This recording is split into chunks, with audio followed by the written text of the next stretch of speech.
Just when America has reached a breaking point with division, visionary influencer Danni Benson's I'm Proud of You Sis bro movement taps into the pulse and heartbeat of a culture radically torn. But this loving mom's voice of reason and calm has received national recognition. How'd you balance having your children and always traveling with the Yankee organization? When I became a dad, I said that I would always love like a mother.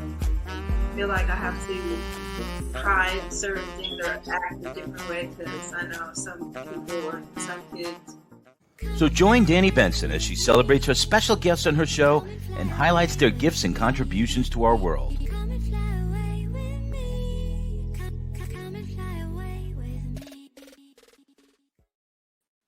Hi, everyone. My name is Danni Benson of I'm Proud of You Sis. Please like, share, follow, and subscribe. Thank you so much for joining me today. I hope everyone's having the best day ever. I have my co-host Kevin here. We're gonna wrap up the current events that are currently happening right now. We have our own opinions, our own take on things, but I'm sweet and he's sour, or maybe he's sour. I don't know. But Kev, I missed you, Kev. How are you? Yes, please fan me with all of this applause. I need it. You know, my love language is words of affirmation. I need people to tell me I'm doing good, You're beautiful, that I did great, that I'm beautiful, smart, that I have a nice smile. You have a nice smile. That I'm smart. That they like my dimples. Well, they're really parentheses. Oh, yes. They started off as dimples and they became parentheses as I got older. So I need that. Have you ever shaved off your complete beard? I have. It's strange. It's strange when most black men shave off their complete beard, which is a fun fact in Hollywood. That's the look they want black men to have. They want them to be clean shaven. They always have them shave off all of their facial hair. Apparently, the facial hair makes us look too edgy and dangerous. Really? But I thought the facial hair made you guys look so, sexy and appealing. Listen, that's what I'm trying to say, girl. I feel sexy and appealing. But you know what? Right? You know what wasn't sexy and appealing, though? That Love is Blind. All that craziness that's been going on over there. What is going on with this show? What is going on? Well, let me tell you something. I actually saw the season finale, the reunion yesterday. My God, I don't think I would ever go on that show because I feel that you have to have some sort of an attraction to someone. Yeah. Well, the chemistry. Danny, the premise is insane. The fact that you're meeting somebody without meeting them, you're essentially having Zoom with no camera footage. So you're getting this bond, this emotional bond that's supposed to tie you forever. And we see issues with it in terms of the black school principal, the 25-year-old who looked like he was pushing 40, when he finally got to see the girl, she was a white girl. And he was just like, I've never been with a white girl before. And you can tell that was a deal breaker for him. Yeah. Like, I don't care how cool you are. I don't care how much of a soul tie we have. I'm not into white girl. I can't bring you back home to mama. He said it too. He was like, I don't know what my family would think, my friends would think. And I get it because there could be cultural differences. And sometimes black mamas are like, hey, don't. It's not happening. It's not happening. First of all, there's cultural differences amongst black people, let alone black and white. Because Caribbean blacks and American blacks, two different types of blacks. two different types. And that's why, when people lump us in one thing, like African American or we're black. No, we're not lumped into one thing. Everyone comes from different areas. That's why I want to be defined by my ethnicity as opposed to just putting us all in this we're African American, because we're not all African American. I'm Haitian American. Yeah. Where are you from, Kev? So my family's all Jamaican. We're Jamaican American. But you know what's interesting? As you say this, Danny, it reminds me of this quote. You know me and my quotes. Yes, I love this quote from the Tipping Point author, Malcolm Gladwell. He said, in the country of America, Americans, in this country that we live in, Americans is only used to describe white people and everyone else has to hyphenate. Wow. When you say American, you're talking about a white person.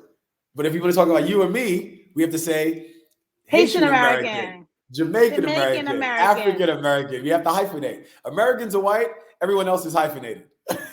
I never thought about that. I never thought about it either. Honestly, I don't know why my kids were born here. I mean, I was born here too. But they're still not Why- Americans. They're but what- African Americans. They should just be Americans.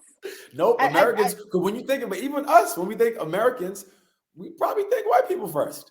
You know, maybe not, maybe so, Wow. but everyone else has to hyphenate. If you want to specific, I can't just call the Chinese Like a guy walking down the block. Latin American, like, you know, you could go to, they say Chinese American, Yeah, Muslim American.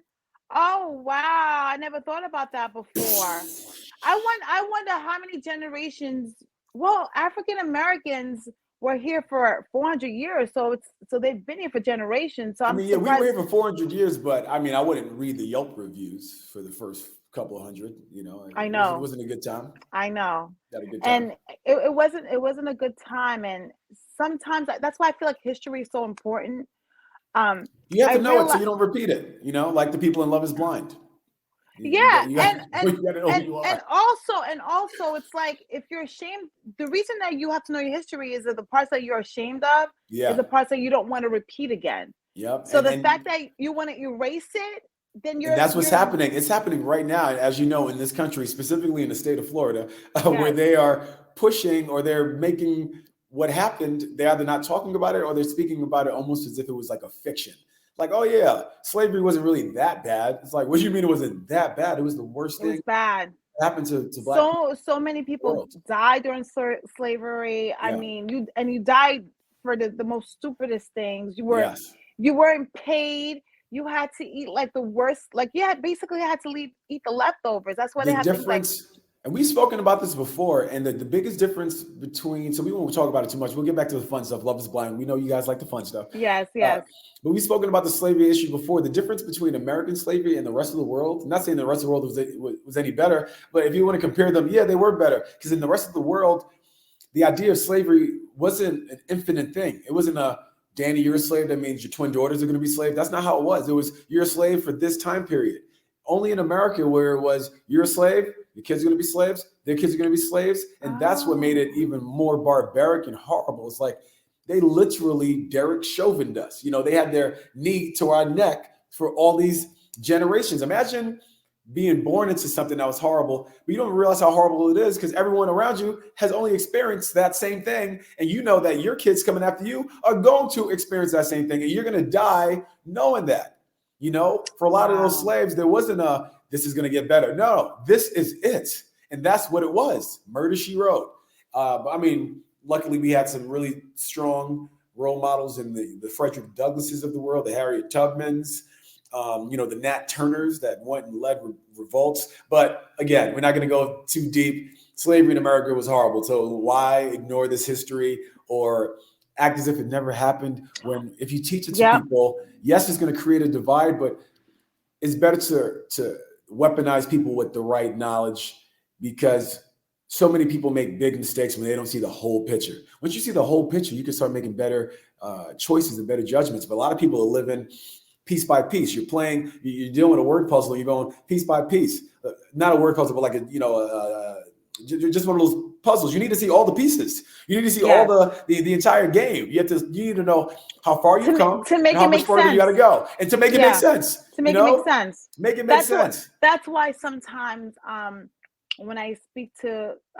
my white counterparts, you know, they don't understand certain things. I'm like, you don't understand it because they're not teaching it to you at school. How are you going to have an empathy of what a race of people went through if you don't teach it in school? And it's not going to happen for them, you know? It's just not, because it doesn't need to. What was interesting about what happened to get, this is a super sensitive topic, so I will tread lightly. I'm going to talk about the attacks in Gaza on October 7th, which led to all this other crazy stuff that's happening. But what's interesting is that attack led to stuff, but other things led to that attack. You know, this has been going on for decades. And me speaking about it to my Jewish friends, my Palestinian friends, when it first came out all over my timeline, all my Jewish friends, everyone was talking about the different sides. What side are you taking? For the Jewish people, they were all posting, there is no other side. There's only one side, which of course that says a lot. You know, that's a powerful message, which is one of those things where I get what you're saying, but I don't necessarily agree with it, because if there's a conflict can't just happen between one person. That's not a conflict. Mm-hmm. That's not a conflict. There has to be another side. So let's stop that. There are two sides. There's clearly two sides. And then, you know, once I started like posting things, I have a lot of Jewish friends. I'm in not only the entertainment industry, but a huge part of my business, what I do is in the Jewish entertainment industry. So I have a lot of Jewish friends. I know too. a lot of good people, like I know, great I people. know good people. Yes. You know, so of course I'm going to stand with Israel and side with them. But at the other end, I know a lot of Palestinians. And not only do I know a lot of Palestinians, more importantly, for us as Black people, for what's happening over there, they're treating the Palestinians like how Black people were treated. You know, even worse because they have way more weapons. The only thing I feel that two wrongs don't make a right, and I feel that there's over 30,000+ Palestinians that have died. Yeah. Half of that is insane. It's children and women. It's insane, Danny. And my thought is this: I understand, you know, Netanyahu says that we have to do this. We have to keep fighting until we get every Hamas. But my thing is, it's like I think you created more Hamas. Yeah. I think you created more people. These kids are gonna become. You're breathing terrorism in these kids, seeing their mother die, their father die, their siblings die. We've all seen the movie, the story, the revenge story. You know, these kids are going to grow up. And how do you think Hamas got started in the first place? From kids that were hurt that were and younger were and then grew up, and then they were what Israel did to that country bonded these bad people together, people that we now speak to as bad. I'm sure they started off with good intentions. You know, that's how things like that begin. Look, what happened on October 7th to the Jews is inexcusable. You know, it's inexcusable what happened to them, and there's still hostages that are under Hamas. Yeah. Which is insane. And that makes it crazy too, because I keep telling Hamas, like, let the innocent people go. Like, don't keep them as you say you keep telling Hamas let them go. Who you calling over there, Danny? I don't know. Bruh, you on the news again, bruh. You know what it is? In my prayers, I keep I get you. Hamas will let, you know, all the hostages go, because maybe you let them go and then you could start talking about like a ceasefire, because Israel is not going to have a ceasefire as long as Hamas has control of these hostages. Really quick, you said something really important there. How often do you pray, Danny? Because for me, I'm not going to lie to you, I couldn't tell you the last time I prayed. Like for me, it's like I pray all the time. All the time, like multiple times a day. I have conversations. I have conversations with God all the time. He's basically one of my best friends. I talk to him. I feel him. It's tough. I used to tell people all the time, I tried talking to God. I don't think he was listening to me. I don't think he likes me very much. First of all, he does like you. Listen, look how blessed your life is. You're right. You have everyone goes through trials and tribulations. Sometimes I feel like earth is really the hell. Yeah. And when you die, you go to heaven. I think earth is the hell. Wow. And this is where we're working out different things, you know. Oh wow. Yeah, this is where all the pain and suffering is happening right now. This is us pledging for our Greek fraternity and sorority. This is our pledging process, having to live on earth amongst other human beings. Because the earth is fine. The only thing bad about earth are the humans. You know, everything else is fine. It's us. It's us. And then we have like the 7 sins. What is it? Envy. Greed, gluttony. Like it's like think about it. If there's a saying like treat others the way you would be treated. Yeah. I think so many people don't understand that rule. No. But if everybody if that was like a law of the land and that was the rule, there would be peace on earth. Yeah. Nobody wants to get killed. Nobody wants to get robbed. Danny, listen, we can speak about peace on earth and pray for it and hope for it, but the big brother's never going to want peace on earth. That's when they make the most money, is when there's not peace on earth, because war is expensive.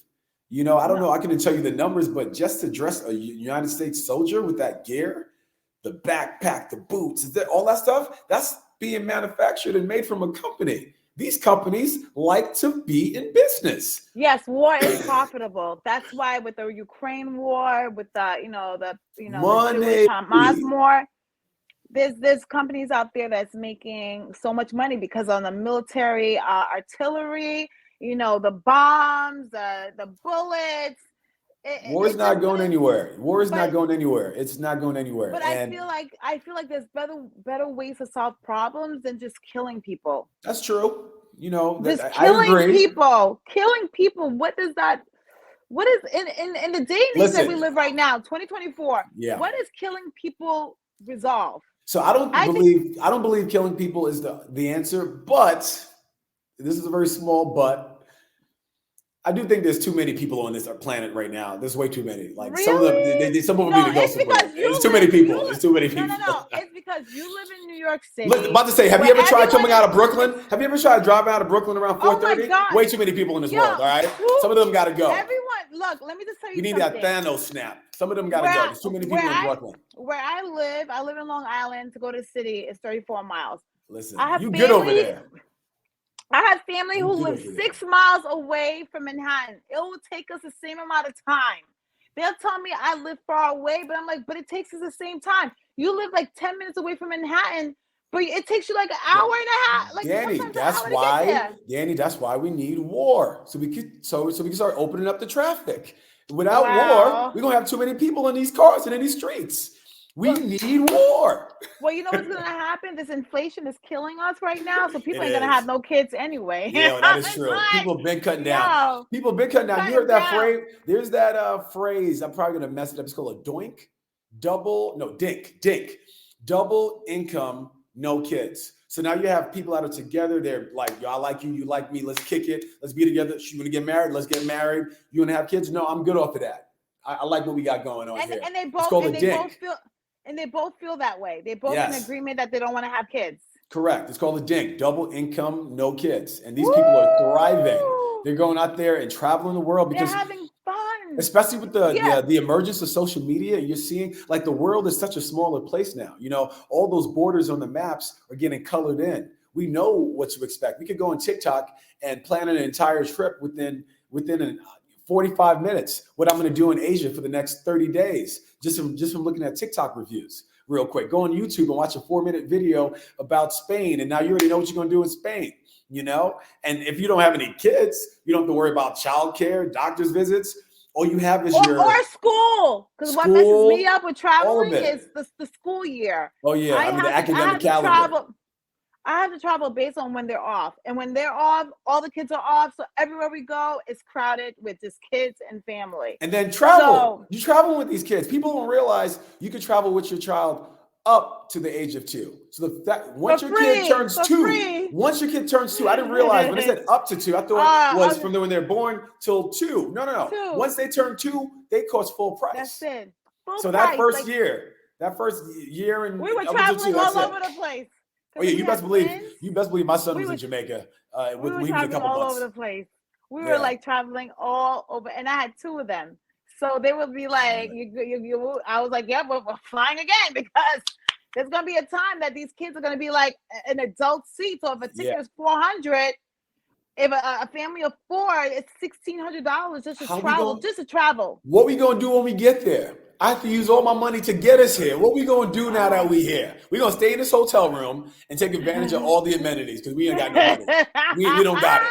We have to get you out here. Well, you know right? what? There's a pool in the back. Good. I hope You y'all can love sit that there. pool because that's the only thing you seen in Jamaica. Yo, having kids is super It's different. expensive. You I'm best just believe- letting you know right now. It is not easy having kids. Because I don't know how they did it back in the day. They had 5 kids, 7 kids, 9 kids. Danny, What my about mom you? is 1 out of 10. My dad is 1 out of 11. Wow. Myself, I'm 1 out of 9. But I will say that's my mom. She only had twins. My father, very Jamaican of him, decided to try to repopulate the earth. That's on him. It's on him. Could you believe this man had the audacity? Audacity. Yes, I'm talking about my father right now. I don't care. I'm gonna talk about this man. Out of all 9 of his kids, I have this. I'm a spitting image right here. Really? Yes, spitting image. Wow. That said, Wow. man had 9 kids. Can't say he was really there for all 9. Fast forward, he's an older man now. He gets a little sick earlier this year, 2024. This is March right now. I'm talking. This is earlier this year. It happens. And he texts his ex-wife, who I'm very close with, lets her know all the kids that have checked up on him since he was in the hospital. And the only 2 out of the 9 that didn't check up on him were the twins, myself and my twin Your sister. So I know this information because my twin sister hits me up. She goes, yo, Kevin, Dawn, which is his ex-wife, Dawn says, blah, blah, blah. You and your brother to check up on your father, this and that. I'm looking at, because my sister already know what I'm going to say. I'm like, what is up with all these adults in this revisionist history?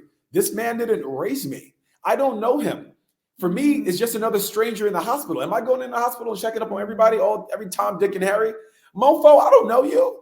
So yeah, you know what? I said, you know what? I will just avoid whatever problem this may create. I just shot him a text. It was very plain. Hey, Bland. just checking up Very on you. Hope you're okay. Yes, you know, yes. I was with my girl at the time. She helped me craft the text. That's how serious this was. Wow. He was just kind of like, you don't say dad, you don't call him dad, because she was asking me when she was coming up with the text. I go, no. She goes, you've never called So your what do you dad, call your father? I call him nothing. I remember when I was younger at his house, the landline, remember those? The house phone rang, and I needed to get his attention. I was just like, you. You said you to your dad. Yep, you goddamn no. I said you to some stranger that picked me up when I was 11 and brought me to some house in Long Island to meet the rest of his kids. That's who I said you to. All right. Honestly, you need to sit down because life is short. I'm sitting down already, Danny. I mean, you need to sit down with your dad or with you or whatever his name is. I have no problem with him. I have his entire name. I'm not a junior, but my middle name is Danny. But you need to tell him exactly how you felt when he abandoned you and your twin sister. He needs to know because obviously you don't think he knows. He knows. He doesn't care.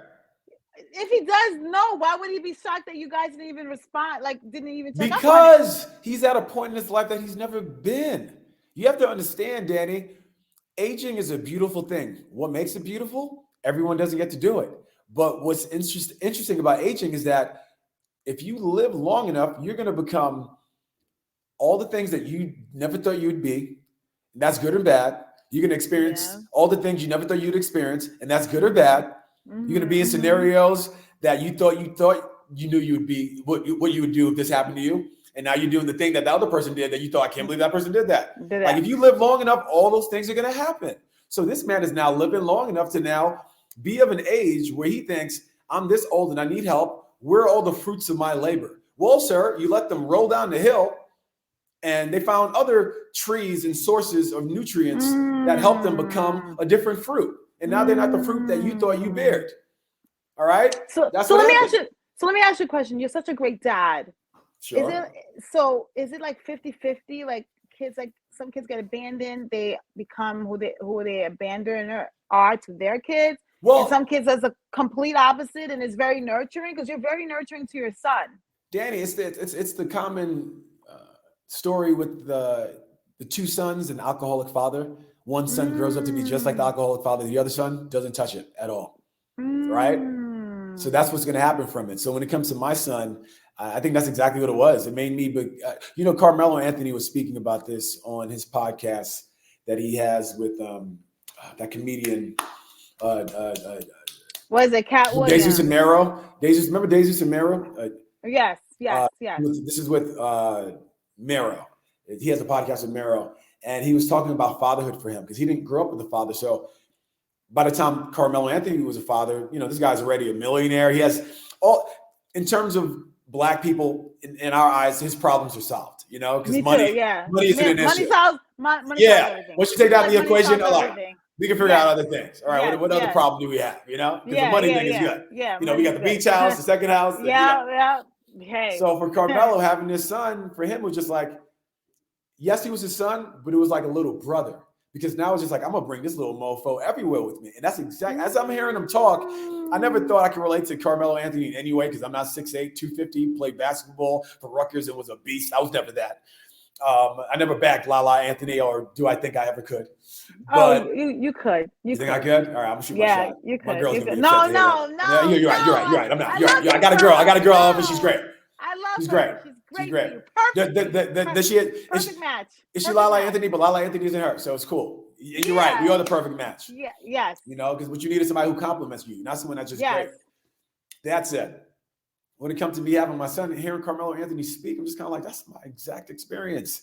I felt like, not that I don't have a little brother, but I felt like I really had this little brother. And I swear to God, my girl at the time literally gave birth to him, and I pretty much like, thank you, got it.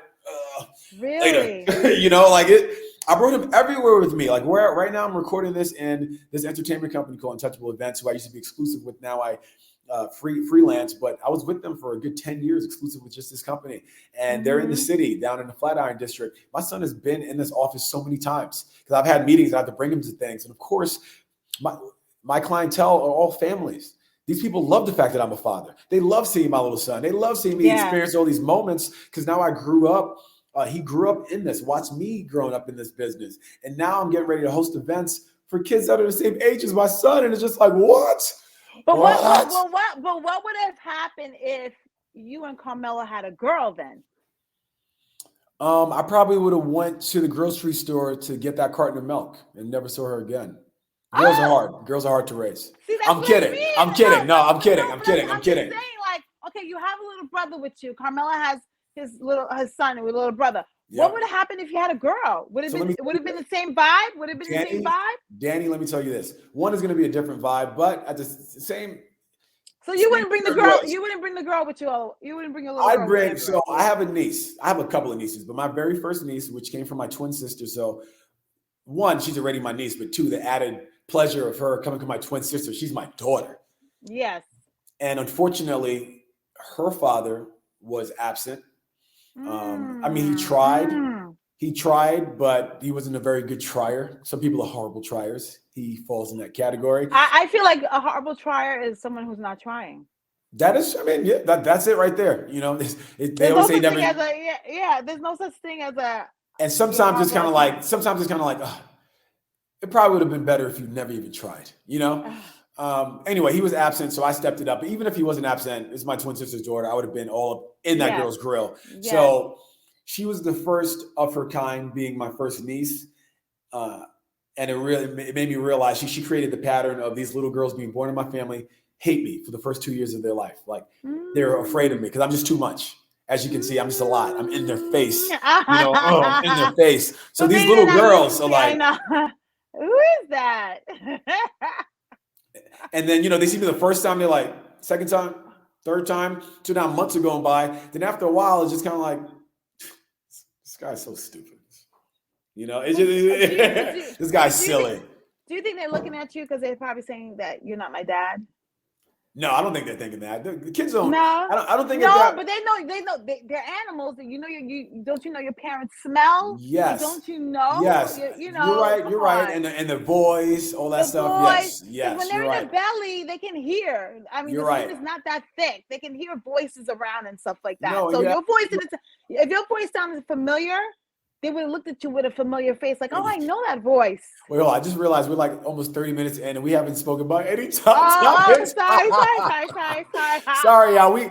Danny's my girl, so we just be vibing sometimes. And by sometimes I mean every single time we speak. I know. That's just how it goes. We dropping gems to you guys, but I'm gonna finish the story. I don't care. We'll talk about hot topics at another time. So when it came to my niece, I think you're right.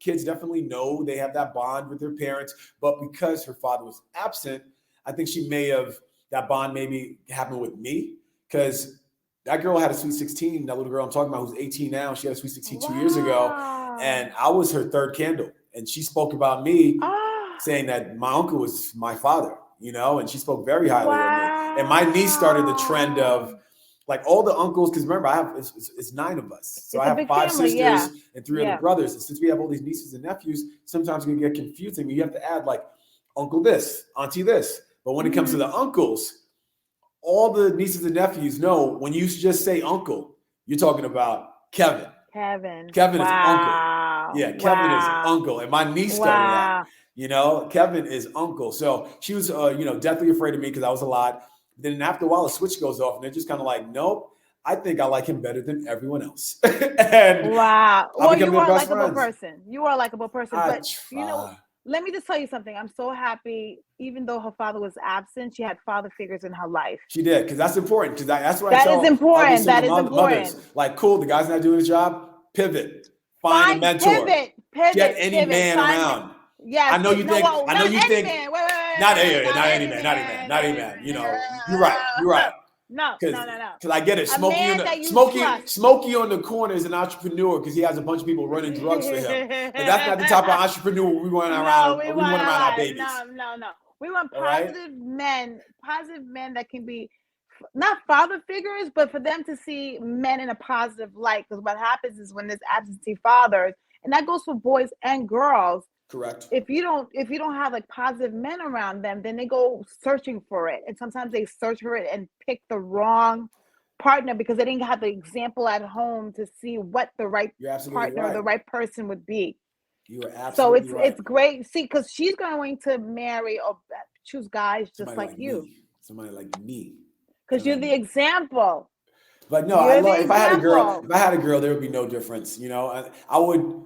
And the thing is, I wouldn't even think my daughter would be a girly girl. If she loves her father as much as I think she would love her father being me, well, girls she would adapt to the fact that I'm so athletic. She's going to want to be athletic. Like there's a reason why my son is so athletic. He's already, he has it naturally, but it's a gift that you're born with. But if you don't treat your gift properly, you're going to lose it. If you don't use it, you lose it. So he knows how to use his gift of athleticism because he's watched me. I've shown him the way. And sure, it's beautiful that kids have an imagination, but there's certain things you don't want them to have to imagine. You don't want them to have to imagine. You want someone who's present. You want someone who's present. So I understand your. So my daughter would be athletic. My daughter would be a G. She'd be a track star. She'd be on the football team, even though I don't like football, but she'd be on the football team just to prove a point that the boys can't hang with her. Her daddy's too nasty. He taught her too many things. So I still love my daughter all the same, but I am happy I was blessed with a baby boy because the Lord knows. But it's never too late. You could. No, it's too late. No. What's that? Wait. Clock, ding, ding, alarm went off. No thanks. Oh, so you guys are not gonna have any kids? You're done? No. Oh yeah, you better. First of all, you know the saying. You know how the saying goes. Nah, like you're not, or not. There's a very. I will. No, I'll say not. I'll say no, as if. Do guys have a choice?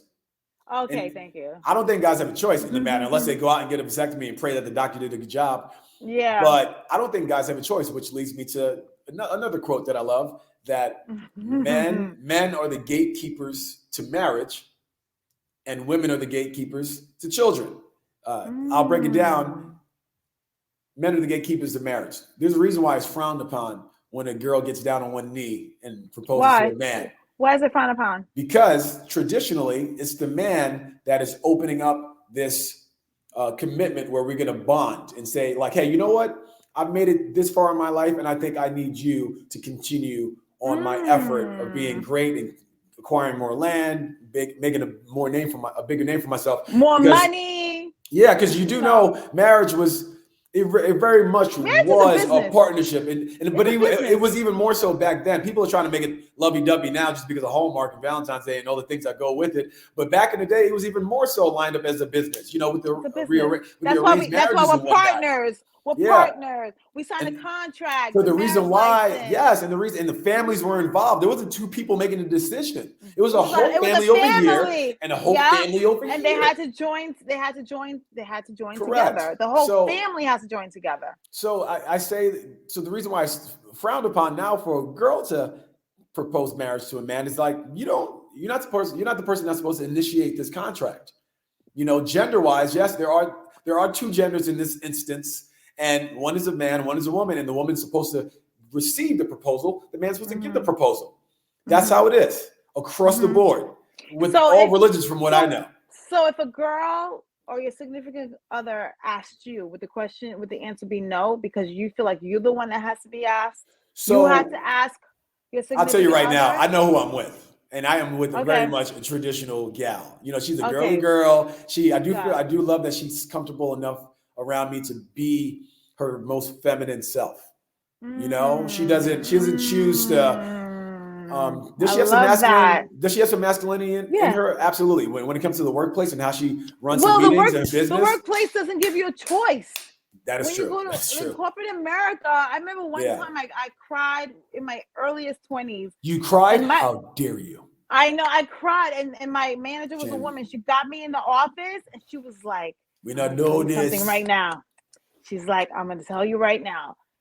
If you're going to cry again, you better stomp your feet underneath the desk. You better do something to make those tears just stay inside, or say, excuse me, I got to run to the bathroom real quick." Yes. Because it was like in corporate world, it's like a sign of a weakness. And then from that point on, I got into like this man mode now. I am feminine, but when it came to work and like the drive, Yeah. I just studied men. I used to play sports, so I'm like, okay, I gotta be like a man. I gotta be like a man.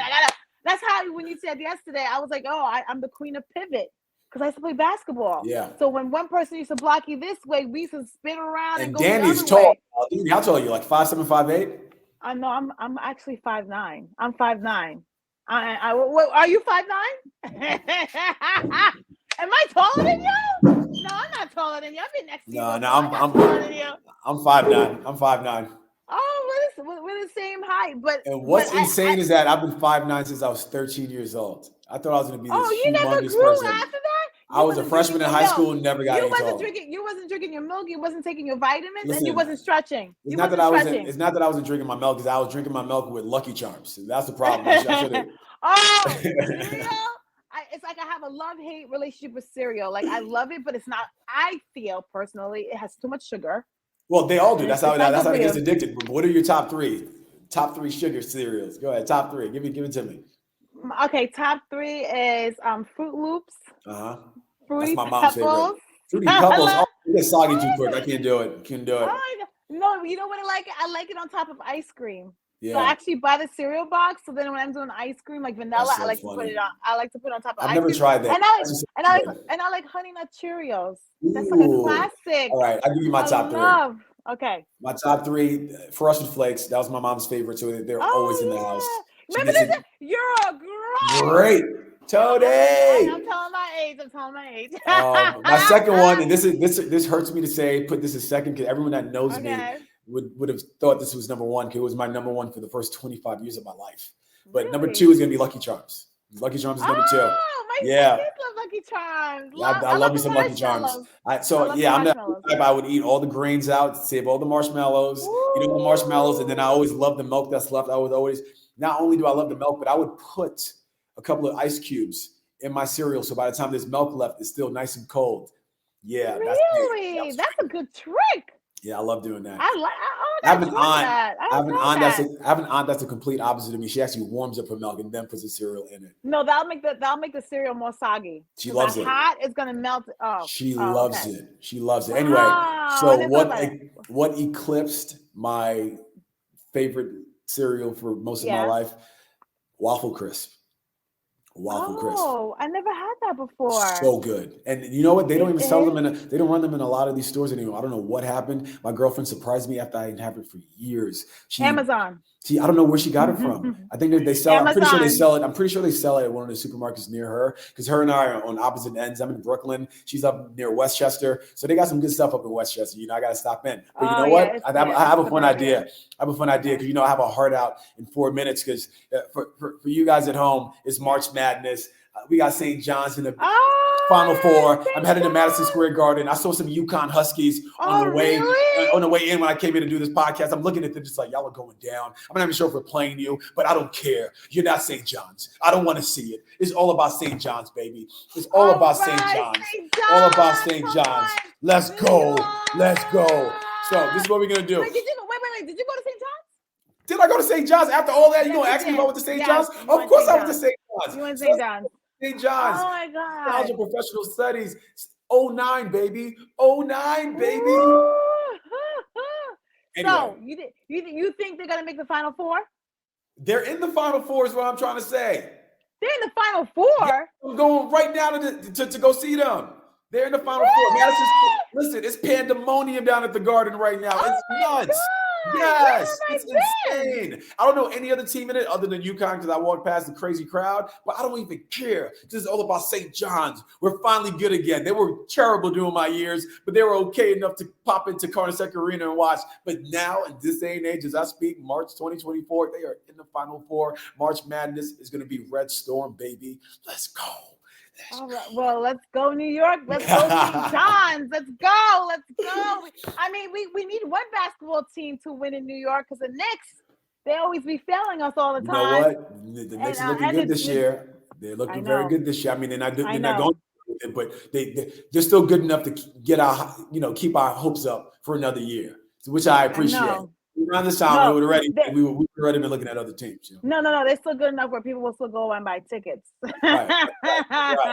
Those New York Knicks tickets are insane. So if you're a real Brooklynite like myself, you just wait till they come to the Barclays Center to play the Brooklyn Nets to get the cheaper tickets, and you can still see them. Oh, So really? yeah. Brooklyn Nets is cheaper? Of course. What you mean? You're comparing the Barclays Center to Madison Square Garden, 34th Street, Penn Station. I mean, this is the Mecca. Manhattan property. That's the pinnacle of like this. This is where athletes come to have their moment. You know, Jordan had his moment in the Garden. Kobe had his moment in the Garden. Like that's where athletes come to play their best, is in the Garden. So this is about to be nuts right now. And some of the craziest fans you'll ever see are sports fans. Like for them, that is their religion. That is their Bible. You know, they have their teams that they ride hard for and die hard for. And I love it. I'm not that much of an extremist. I could care less if my team loses, but I like being around the energy because there's real energy and I can feel all of it. It's real. It's real happiness. That's why I think Sports in America. I love Sports in America because that's the only time where I feel like we have some sort of like real joy, like this real. Well, it bonds people together. There's nothing like high five. The only thing that could bond people across different religions and worldviews other than sports is music. The two of them are one and the same. What sports and music could do to people, two people have completely different sides of the track, completely different beliefs, different upbringing, socioeconomic, all that stuff. Sports and music will bring those two people together. I promise you. And what is it about sports and music? Why? Well, everyone likes to have someone. Everyone, for me, running group fitness classes and just doing group activities and being in front of a lot of people. You love music. I do, but nothing bonds people together like having something in common with somebody. So if you're rooting for the same team as somebody, you guys are automatically friends. You probably know the same history as that person. If not, they're going to put you on. The point is, you now have something to speak about with that person forever. There's some people that only speak about that with certain people when they see them. That's the only thing they have in common. So when they see them, like, you best believe I'm going to be talking about the Knicks because I know this person saw the game because they like the Knicks just as much as me. And you know what? You're so right because I noticed with sports and music, your color doesn't matter because I go to games sometimes. Everyone's high-fiving each other. Don't matter if you're white, black. They love it. They love it. Everyone's happy. You go to a concert together. We like the same music. You're sitting next to somebody. You're high-fiving. You're toasting. I mean, so that is like, you're right. Those are the only two times where politics is not involved at all. Thank God. And it's just like people are just in a groove of just a good vibe, a great vibe. So, but Danni, oh my God, I hate to kill this vibe. Don't kill my vibe. But it's time for me to be one of those sports people. Be out there with the Johnnies. Okay. Yes. Let's go St. John's. Let's do this, baby. That's go. right. I even put my studs in today just because I wanted to be shining on them. I mean, these cost like $5 from Claire's, but I don't care. They still gonna be shining. I want to ask you one more question before I go. I know we see you in the subway, and yesterday, there was there's crime in the subway. Crime is up in the subway. Are you honestly afraid to take the subway? Because I saw you in the subway earlier today in your stories, and you were just laughing and chill, and I was just like, did he know that someone got shot in the head yesterday, like randomly? Like, I can't say that I am afraid of being in the subway because I grew up in this. It's kind of like asking someone from a third world country, do they feel unsafe in the neighborhood they grew up in? They don't. Like, these people know me. Nothing's happened to me here. I feel safe here. So for me, being in the subway, like, I'm a New Yorker. I can be sleeping, but you best believe I'm wide awake at the same time. I see the crazy person, I'll just go a cart down. I'll just go to the end of this train cart. Like, it doesn't bother me. I will say since the pandemic, I've seen a spike in the amount of crazy people that are on the train. I don't care what time of day you're going. I have early clients that I train in the morning. So I'm catching the 5:34 a.m. train to get to 6:30 on the Upper East Side. And train carts are littered with homeless people just sleeping. And then now I'm finished with my day, finished training 6 clients from 6:30 to 12:30. Now I'm heading back to Brooklyn for some R&R before I have to go back out into the city for some client meetings. And on my way back to Brooklyn, now it's dead in terms of there's not a lot of commuters because it's supposed to be a dead time, full of crazy people. Each cart has a crazy people. I think, well, it's the known fact that they didn't have enough space to house a lot of these people with mental You illness. know why? Because they closed all the mental They didn't have the space. illness hospitals. You know, They Danny, closed them down. because they didn't have enough space, which is why we need war, because there's too many people in New York City, and we need to clear out this congestion. All right? Look at that. But you know Full what, circle. baby? Full circle. No, Full circle, I, Danny. I'm a woman. I'm a woman. I'm a mom. I'm a woman of peace. Listen, of course, I don't want any peace. war. I don't want any war, Yes. but you know, people just don't just do the right thing. Be smart. Don't repeat your parents' mistakes. Don't have babies when you can't afford them. You won't buy that Porsche, right? Because you can't afford it. Then don't have a kid. Think of the same way. Can't afford it. Don't do it, because you're not just ruining your life and that kid's life. You're ruining the economy around it. It's a bigger picture than just you and your little family. Become a dink. Double income, no kids. They are thriving. So do you think that's going to be the new trend? All right, I know you got to go, but do you think that's going to be the new trend? It is the new trend. It's happening already. These younger people see what these people, they know that their lives are expensive. That's the thing, the difference. Remember when you were younger, you didn't know how much these classes cost to go here and do this. Kids are aware of what's happening. They see the big picture. They see all the pictures. They get all the frames now. They're not waiting for mommy and daddy to tell them this when they turn 16. They learned about it when they were 9, when they just Googled it. I know. You know, it's different now. But I really got to go, though. I Okay, got to go. I love you, Danny. Go. Proud of you, sis. sis. I'm proud of you, sis. I'll see you next month, and I'm going to continue the show. So have a great time. And by the time you come back, I hope St. John's won the whole entire March Madness series. Come on, St. John's. Come on, New York. Let's go. Let's go, New York. Let's go, New York. Make some noise, dude. Yay! All right, there you go.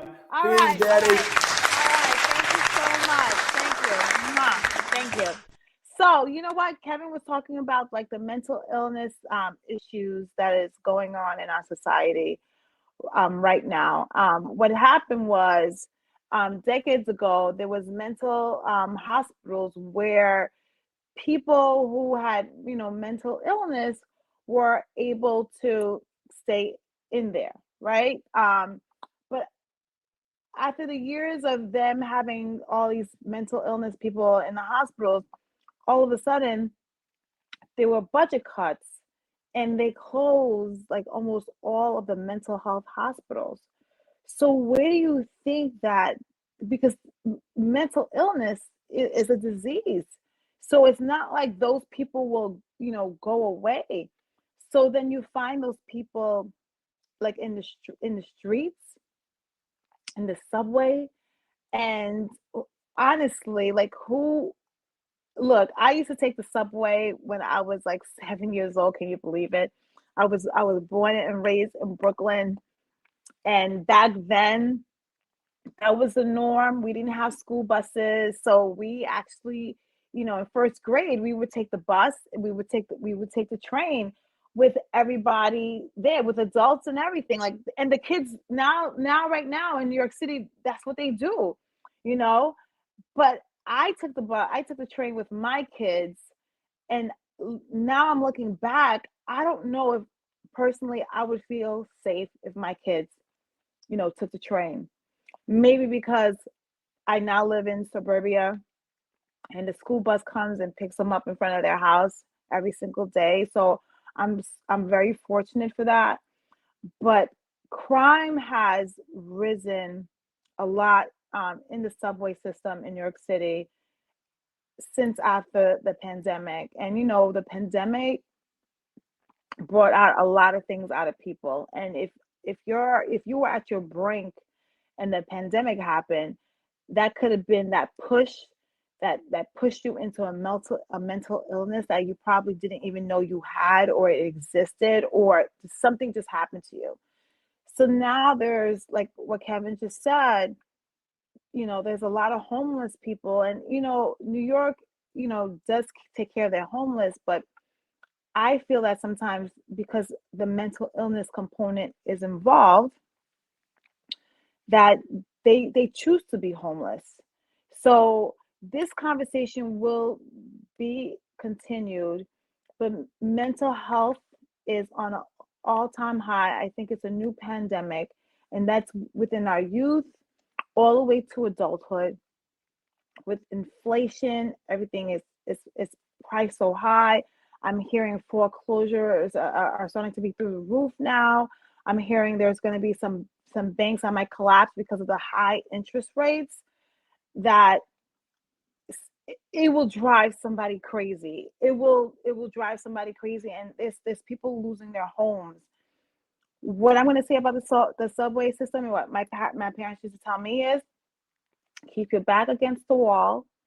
Don't wear anything expensive on you, and basically just be aware of your surroundings. I never understood how people have pods. You know how Kevin just said he got his pods in.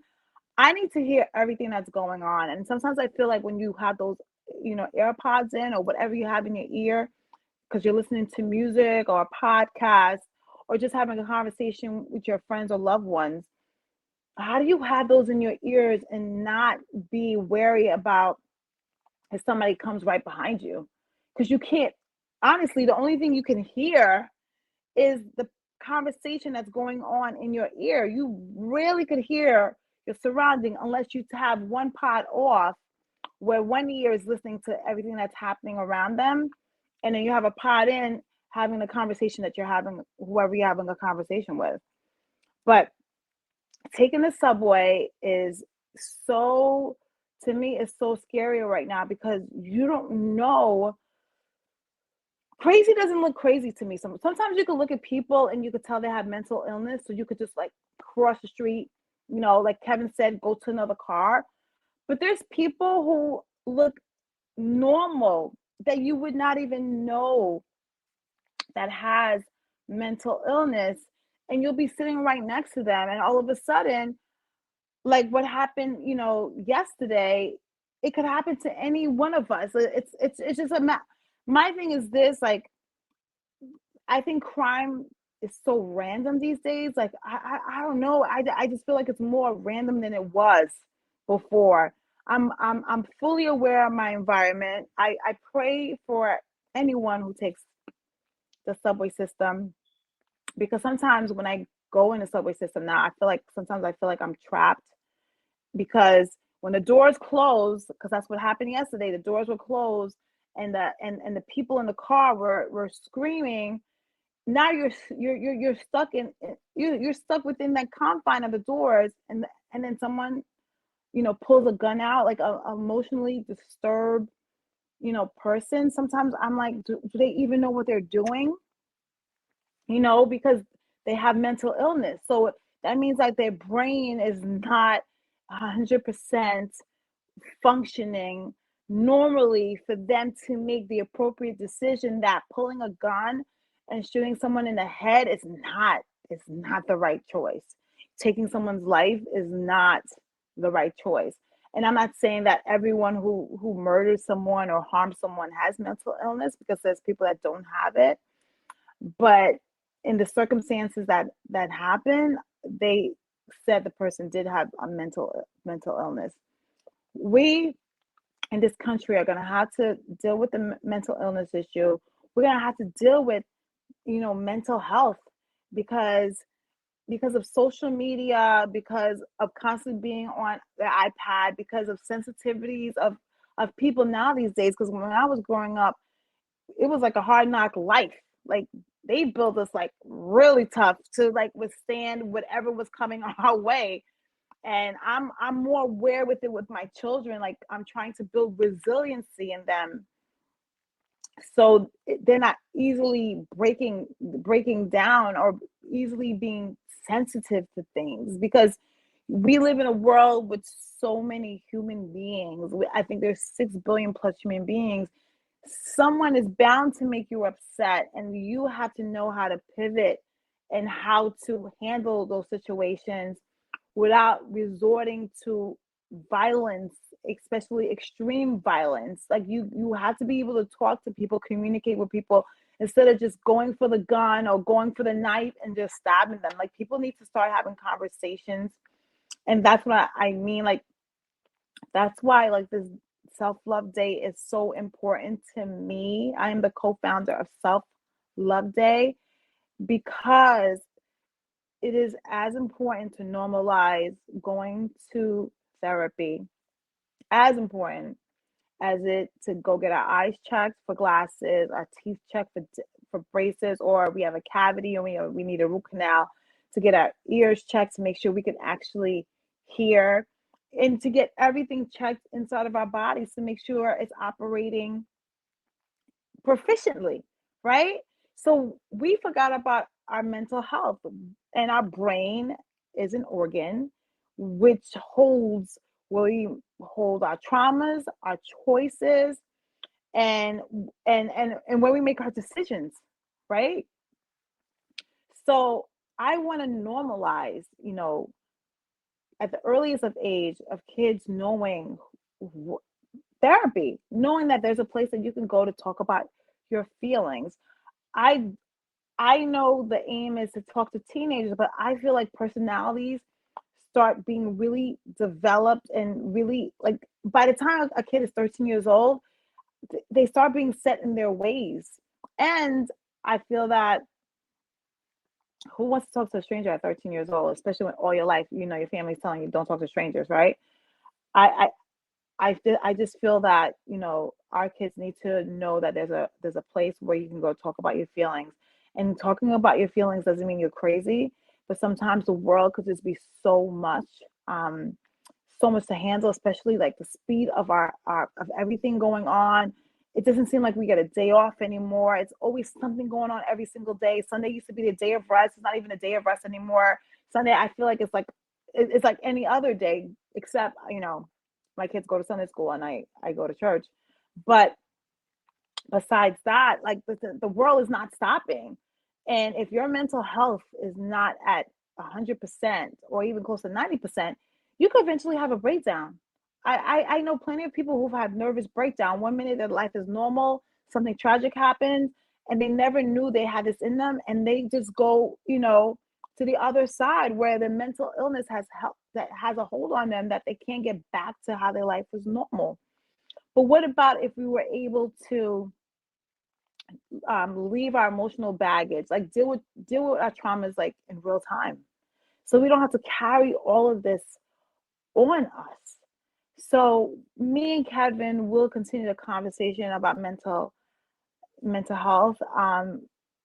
Please, if anyone is contemplating suicide, please call the 1-800 suicide line. Your life is so important. Whatever you're going through, I know I can't say it's not important, but you are important and we want you here. So please call the 1-800 line if you ever contemplating suicide, because your life is just as important as anyone else's life. But I want to say thank you for joining. I'm proud of you, sis. Me and Kev didn't go through our lineup that we were supposed to go through. It happens sometimes because we always have like these great conversations and stuff. But I hope that you love the show, you love our energy, and I hope that you come back next week to watch I'm Proud of You, Sis. Have a great day, guys. Bye.